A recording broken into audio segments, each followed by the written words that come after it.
Alright, what's going on everybody? It's Nate here. So, as you guys know, started this YouTube channel thing up.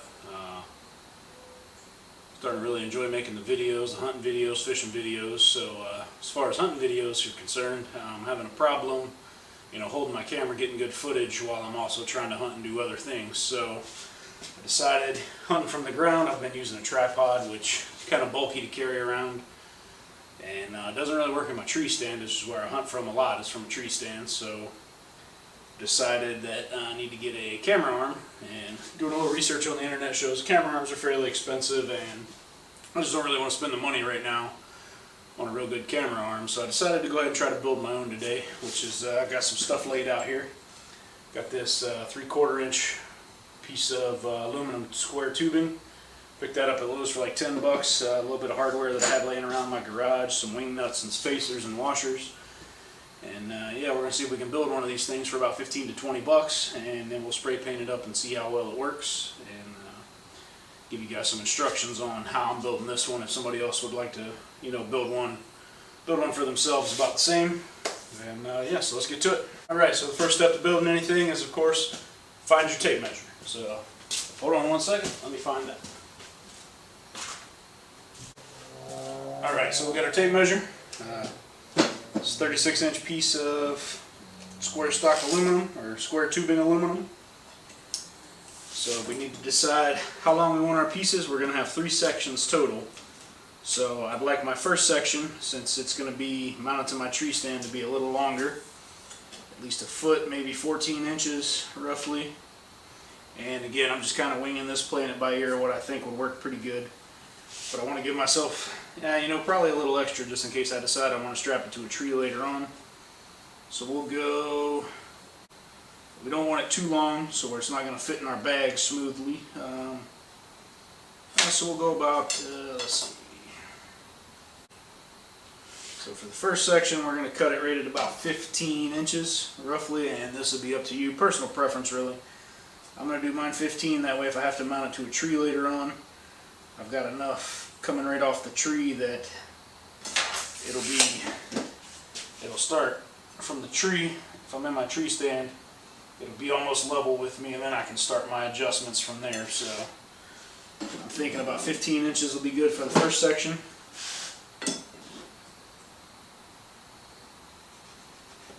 So we'll go ahead and mark that.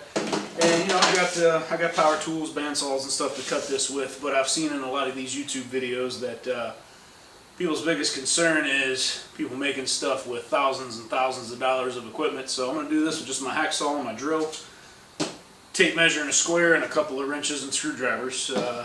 That way, if anybody else wants to build one and maybe they don't have a fancy shop to build stuff with, then they still have the ability to do it with just some basic hand tools. So, and it's aluminum, it's not going to be hard to cut through. So we'll go ahead and get set up and we'll start cutting this piece. So what we're going to do is, we've got our 15-inch piece. Let's see.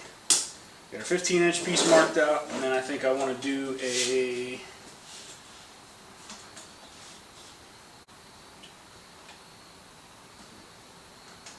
we'll do a 15, a 12, and a 9.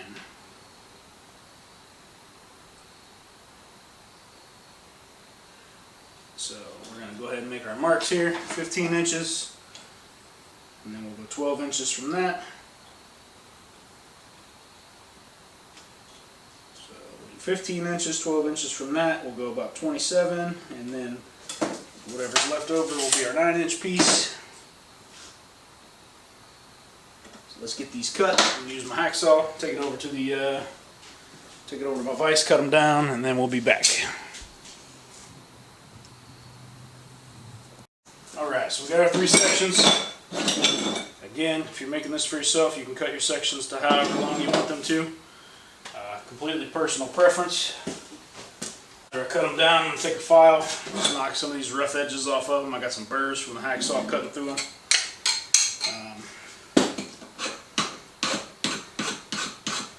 Again, if you don't have a file, you could probably honestly just do this with some rough grit sandpaper. It'll probably do just the same.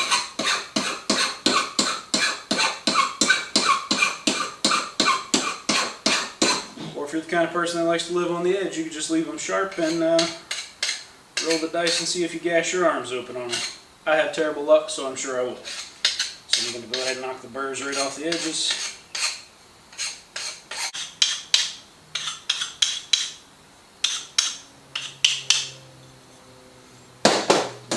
Don't forget, while you're working in your shop, you gotta always keep yourself hydrated.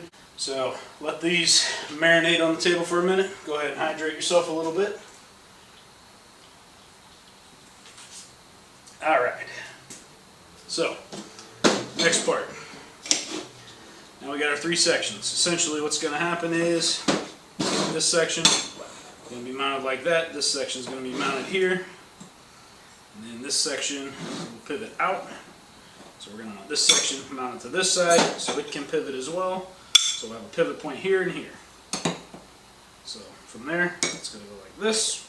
And that's essentially what it's going to look like, all set up, ready to rock and roll. Now, I got spacers, so we'll have the little gaps between these. And then I'm going to have, like I said, my extra holes to bolt this to my tree stand. And hopefully just a little strap to hold it nice and tight like this together when I'm not using it. And this one will just stay mounted to my tree stand at all times. Unless I decide I don't like that. In which case, like I said, I would build a bracket to mount it to the tree, which is going to connect here. I'd have to design that up. I don't know how I'm going to do that yet. But we'll cross that bridge when we get there, if we get there. And if you guys like this video, maybe I'll make another one that is able to mount to a tree as well. And yeah. So basically from here, nothing fancy really needed. We've got our hardware that I had laying around my garage, a couple of thick spacers. I saw some of the research I was doing, people were using Teflon or plastic spacers. I didn't have any of those laying around. I'm sure if you wanted to use those, they probably work just fine. I'm guessing these metal ones will work just fine as well. They're going to add a little bit of weight to my pack as I'm packing it in, but it's less than probably 3 ounces of metal, so not a huge deal. I've got a couple of different lengths of bolts here. I'm going to find out which ones work the best. Some wing nuts and regular nuts and washers. Most likely I'm going to go with wing nuts. So, alright. To find the bolts that are going to work the best, it's going to be these guys. So I need one for there and one for there. I'm going to end up needing 2 bolts to hold this all together. I need washers on each end.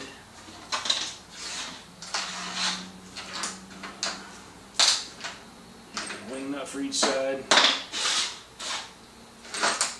And then this bolt here, as you can see, this one is a lot smaller than the other bolts. This is going to be the one that screws into the bottom of your fluid head or your camera or however you're mounting your stuff. I have a small, cheap fluid head. My camera's currently sitting on it, so I can't show it to you, but this bolt here, I'm not 100% sure if there are different types of fluid heads with different size mounts. Maybe there is, maybe they're all universal, but when you build this thing, just check your camera that you want to use and make sure you have a bolt that's going to fit and screw into that fluid head to mount the fluid head to your arm. So that's what this one is. Again, this was another one that was just laying around my shop. It was actually about 4.5 inches long. I had to cut it down to make sure I didn't have 3 or 4 inches of it sticking up and the fluid head flopping around like crazy.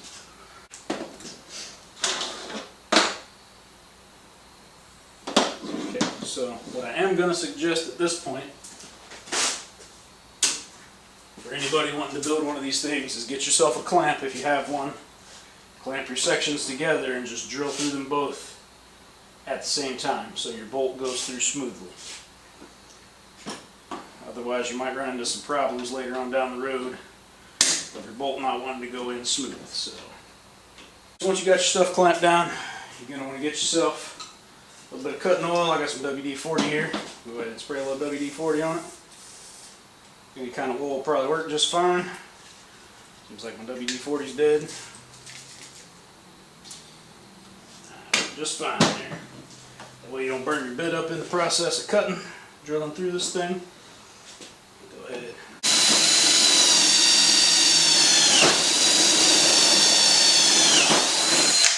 Drill your hole down through. Make sure you got your hole going through both sides.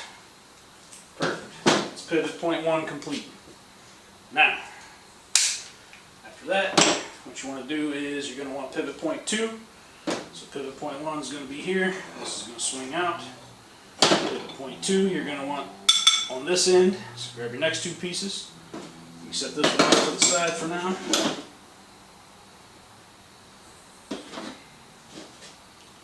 Set these guys up, line them up nice and straight. Give them a clamp. Give them a clamp down. Yourself a little cutting oil, WD-40, whatever you got. Just make sure you use some lube, otherwise you're going to be buying a new drill bit. Line your bit up. You can make yourself a reference mark if you need to. This is aluminum, it cuts pretty easy, so.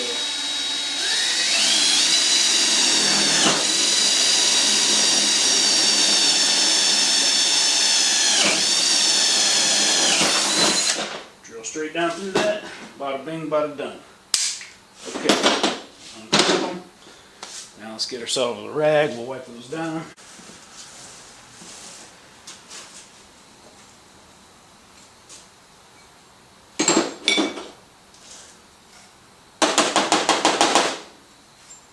Knock all the shavings out of it, wipe them down. Once we're done with this, I'm going to spray it down real good with some acetone or something. Get all the oil off so I can paint it, make it look nice. Smack your shavings out of the center if you want. Okay. Okay. So run this up through. Now we're going to want to take one of these for right now. See how much space that gives us? A little bit of space. But is it going to be enough space for this bolt head? That's the big question. We want this thing to be able to fold up smooth. So I want this bolt head to be able to pass over that. Which looks like it's going to need probably 1 more of those spacers, maybe 2, in order for it to pass over just fine. But we're going to go 1, so I've got enough threads left up top to be able to put, or just the wing nut, I mean, not a nut and washer. Just the wing nut there. Look at that, you can snug it down tight so it doesn't move so much. That's good. And that'll go just fine. Second piece, it's going to go down on, just like so. Go ahead and add 2 of our spacers. To it, we added a washer to the bottom, 2 spacers. This is just a little test run to make sure everything's working good.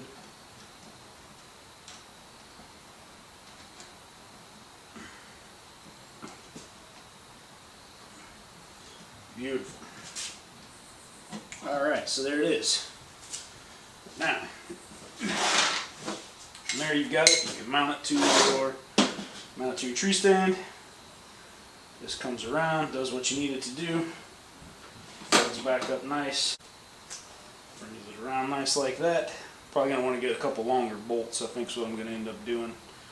Just to make sure I don't accidentally thread one of these and the whole thing falls apart. Because that's coming loose.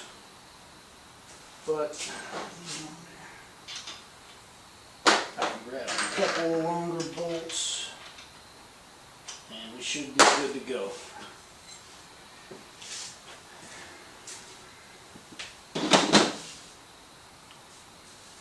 So after that, now that you've got it all put together, everything actuates the way it should. You can spin it around however you need it to.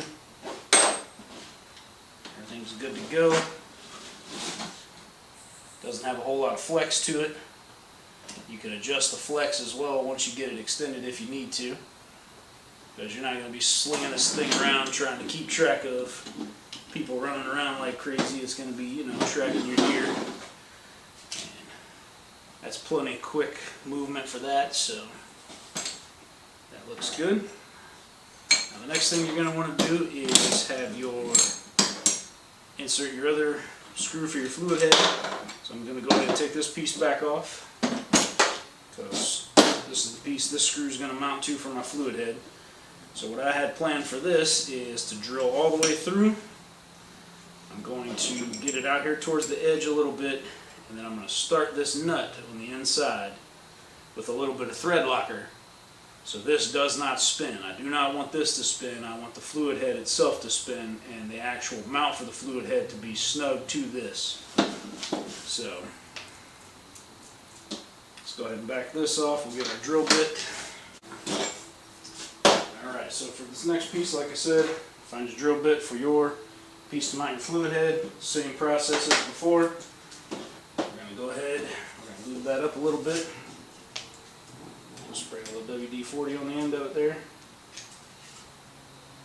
My WD-40 can has seen better days, apparently. There it goes.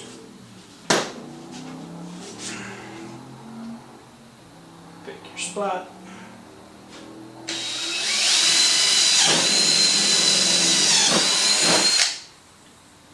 Drill your hole. Decide you picked the wrong drill bit and you need to go a size bigger. So, that being said, grab the next size up drill bit.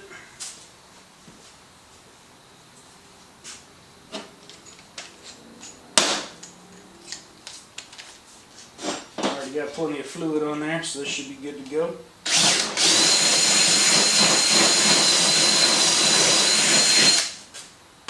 Wallow it out just a bit.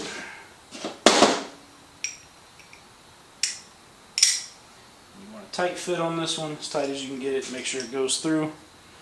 That's good. Alright, so now what we're going to do, what I am going to do with this one is put a lock washer on the bottom of it, just to hold it tight. You get it halfway started there. So you're going to want to add a little Loctite to the threads.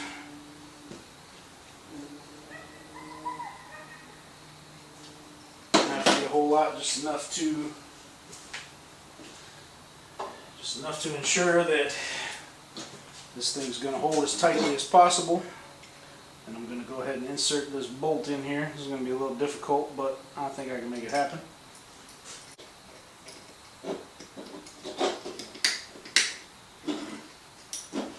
Okay. And once you're there, your bolt should just kind of press into place at the top. You can run this thing all the way in and then slowly work that bolt down towards the bottom. Now the bolt should have a thread locker on it, and we got a lock washer, so this thing essentially shouldn't go anywhere.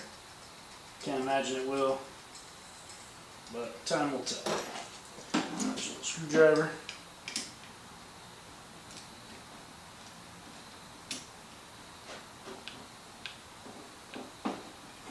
Snug this bad boy up tight. There you go. That's where your camera's going to screw into. Let me grab a camera. Grab a camera here, we'll test fit. As you can see, this was my setup before. Camera zip tied right to my stabilizer. Worked alright, but now my bow's super heavy on the end, so I don't care for that very much. So we're going to go ahead and knock this off and see how it works on there. Alright, so let's pop this camera off. Just got zip tied all night on right now, so put the bow away.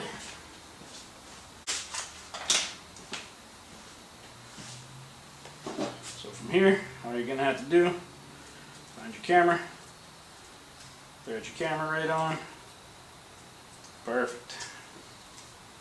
Just like so.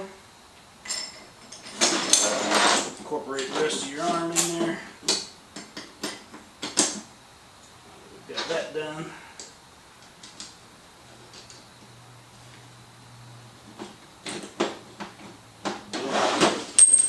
Camera's mounted. This guy can swing around. You can get your shots wherever you need them. See that? Works good. It's probably not $400 arm quality, but it will do the job for what you need it to do. It's got a little flex in it there. You can tighten that out after you get it set up. Set these to wherever you need them. Just give them a little snug, and they're good to go. They can be solid as a rock as you go. Then, need it over there, perfect.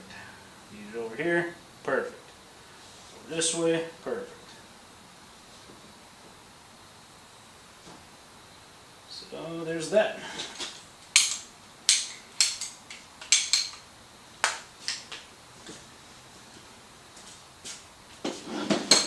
Alright, so that sums up the video on how to make a camera arm. I'm going to add a couple of holes back here in the back, like I said, to mount it to my tree stand. There it is. This camera arm made for 15-20 bucks.